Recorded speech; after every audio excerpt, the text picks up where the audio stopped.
Hello, thank you for welcome for joining me. Thank you for joining for the top 10 examples of carpentry in video games.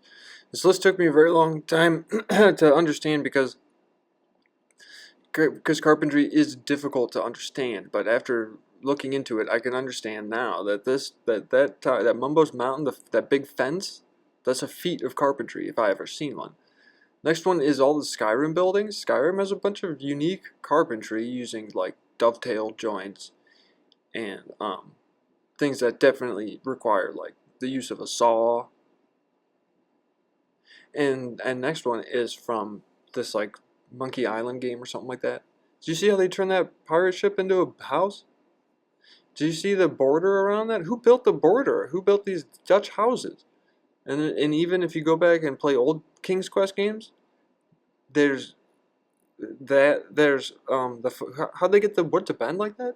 Those bookshelves is very nice. And then once again, like I said, who built the frames around all these pictures? Those are very nice picture frames. Worst carpentry is probably that sign, whoever built that sign. But the King's Quest games have some of the best examples. Like I said, look at this. Look at the precision on those Dutch angles. This next one is from Legend of Zelda game. And we all know and love and have, or it's from Jak and Daxter. And it's PlayStation 2 Jak and Daxter, not PlayStation 3. We're talking about PlayStation 2. Samus's hut. Once again, that's really cool. How did they build these fences like this? How did they get the wood to stay like that?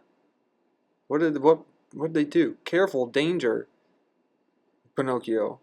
In Pinocchio's game, there's not a whole lot of carpentry examples, but when you see them, they're amazing. Like that stage. How did they get that stage so perfect? How'd they make those how'd they make those window frames? Is that Sega controller made out of wood? I wouldn't be surprised, honestly. What could be even better is even more, if you don't understand Final Fantasy IX, then just take a look at these pictures and finally understand that this fantasy is a carpenter's fantasy. Because look at the stage, and you have to play the game to really see it, to really get it. Dragon Quest IX, Echoes of an Elusive Age, and again, it's not the best. That wasn't the best. But you see those, and these windows and things like that, and like all these different palaces and things that they. Once again, you have to play the game to really get it. And of course, Fortnite has to be on here mostly because it's big wooden bunny. That's mostly why it's on this list. But then there's also other buildings that are like kind of nice, but it's mostly because you can build. Mostly because you can build your own things, and like you are the carpenter, but the examples of carpentry are only as good as you can make it. And this one, of course, is from Legend of Hercules for the Nintendo's DS. And there's a whole bunch of different wooden things, because back then you couldn't really build things basically out of anything other than like wood and marbles.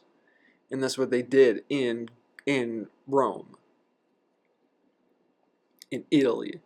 And what could be better than Rome and Italy? This Il Delfino from Mario, who is also Italian, but he's no Michelangelo.